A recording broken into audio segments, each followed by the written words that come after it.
Assalamualaikum warahmatullahi wabarakatuh. Halo semuanya, perkenalkan nama aku Zainalani, biasa dipanggil Zaina dengan NIM 25002267. Pada kali ini kita akan membahas tentang pembahasan komunikasi eksternal. Nah, pembahasan yang pertama yaitu pengertian komunikasi eksternal.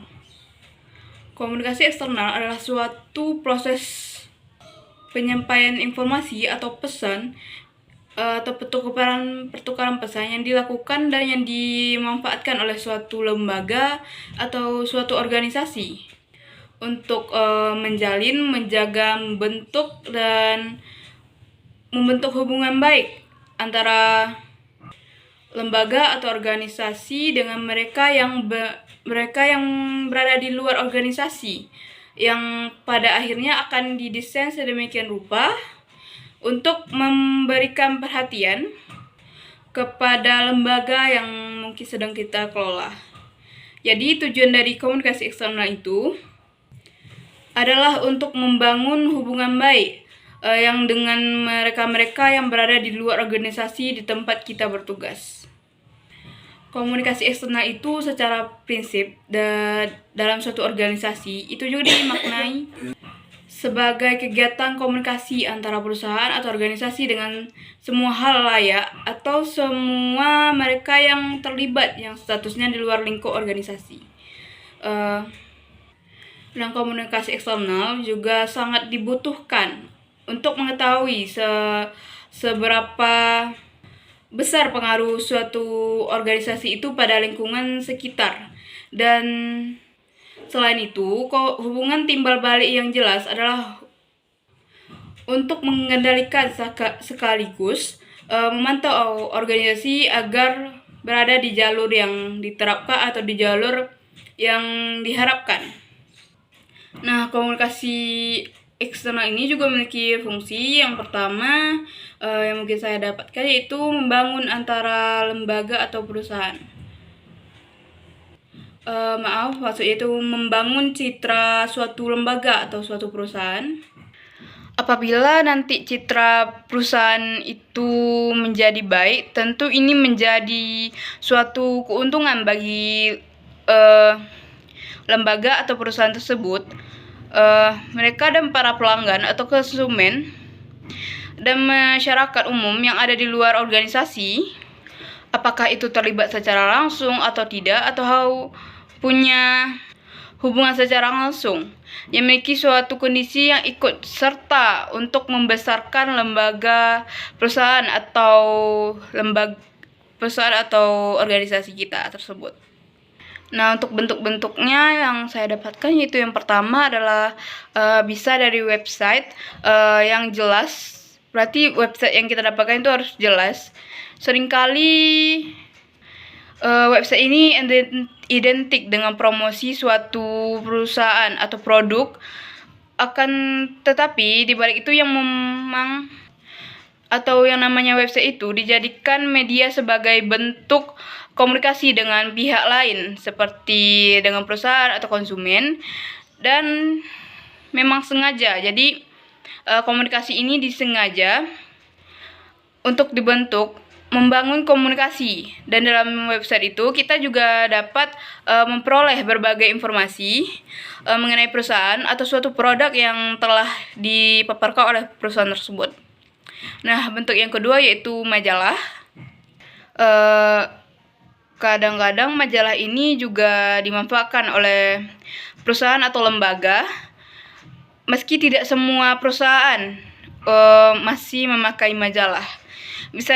Majalah ini bisa diisi dengan full breakout seperti kegiatan yang digunakan oleh si perusahaan itu, visi dan misi lembaga tersebut, kegiatan apa, dan mungkin untuk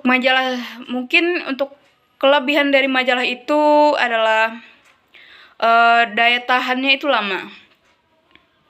Dan mungkin untuk kekurangan majalah ini mungkin tidak seluruh masyarakat di lingkung luar organisasi itu dapat membaca atau mendapatkan majalah tersebut. Nah, yang kedua yaitu berita. Berita yang disampaikan baik meliputi berita pencapaian organisasi tersebut, fokus pada suatu media yang lain ditampilkan seperti apa yang terjadi dengan perusahaan tersebut, berita-berita terbarunya. Dan yang keempat yaitu radio. Radio seringkali mungkin menyampaikan suatu informasi melalui mungkin podcast dari radio, seperti bagaimana dan produk apa yang diberikan oleh perusahaan tersebut. Nah, pada pembahasan yang ketiga yaitu karakteristik komunikasi eksternal.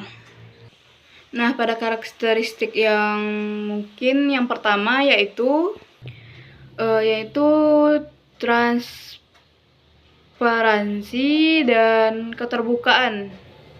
Berbeda dengan komunikasi eksternal yang mungkin lebih rahasia, komunikasi eksternal ini bersifat transparan agar untuk bisa membangun kredibilitas dan kepercayaan dengan audiens di luar organisasi tersebut. Nah, yang kedua yaitu fokus pada hubungan eksternal. Tujuannya adalah untuk membangun dan memelihara hubungan baik dengan pihak eksternal seperti pelanggan, investor, media massa, dan pemasok, dan juga masyarakat umum yang akan menjadi mungkin baik pemasok dari itu atau konsumennya. Dan yang ketiga yaitu beragam saluran dalam komunikasi.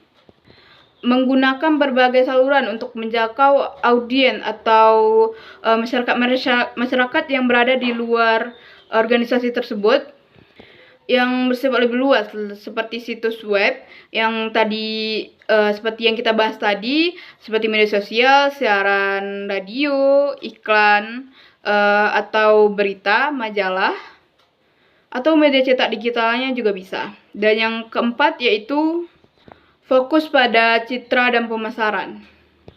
Nah, ini tuh bertujuan untuk membangun citra merek dari suatu lembaga atau perusahaan tersebut agar bersifat atau merek yang mereka paparkan itu bersifat positif dan dapat meningkatkan penjualan dan dapat mengembangkan bisnis dari perusahaan atau melalui strategi pemasaran dan hubungan masyarakat yang lebih dalam agar perusahaan atau lembaga atau organisasi tersebut dapat lebih berkembang atau meningkat.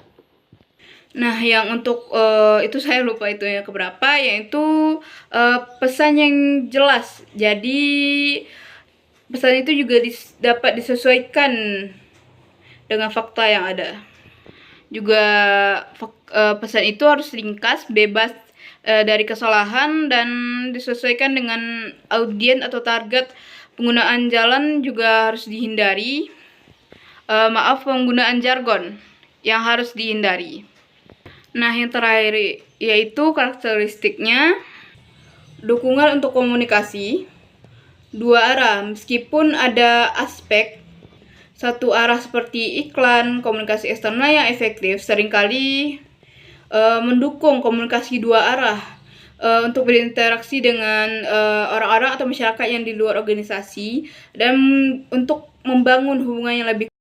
Keempat tadi yaitu variabel kunci komunikasi eksternal meliputi tujuan komunikasi eksternal tersebut, pesan, saluran, dan lingkungan eksternalnya. Yang pertama itu tujuan komunikasi.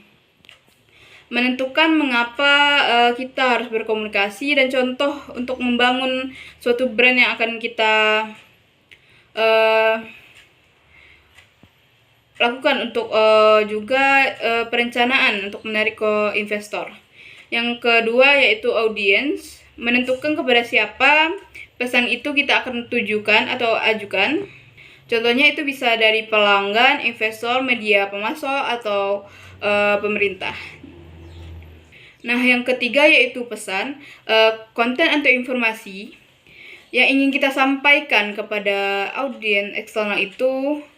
Contohnya siaran pers, konten atau media sosial atau materi pemasaran seperti majalah atau radio atau yang lain, dan informasi dari investor. Pesan juga untuk disampaikan itu harus jelas, konsisten, dan disesuaikan dengan audiens yang dituju. Dan yang keempat yaitu saluran.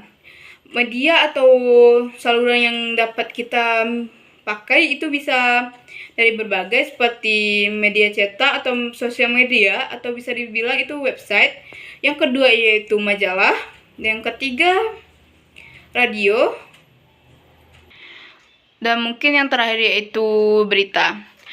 Pesan yang pilihan saluran atau mempengaruhi, atau pesan tersebut dapat mempengaruhi audiens agar dapat diterima oleh si audiens tersebut. Yang kelima yaitu lingkungan eksternal. Konteks luar di mana komunikasi terjadi, termasuk tren pasar saat ini atau regulasi dan opini publik. Jadi kita juga harus memperhatikan tentang lingkungan eksternal di sekitar kita. Dan untuk yang keduanya itu memahami lingkungan eksternal, membantu menyusun strategi komunikasi yang tepat, yang selaras dengan konsep yang dinamis yang kita miliki. Nah, untuk pembahasan yang terakhir yaitu manfaat utama dari komunikasi eksternal tersebut. Yang pertama yaitu meningkatkan citra dan reputasi perusahaan, seperti yang kita bahas tadi. Membangun citra yang positif dan reputasi yang baik di mata publik itu sangat penting bagi suatu lembaga atau suatu organisasi. Dan agar perusahaan tersebut dapat berjalan lancar dan dapat berkembang.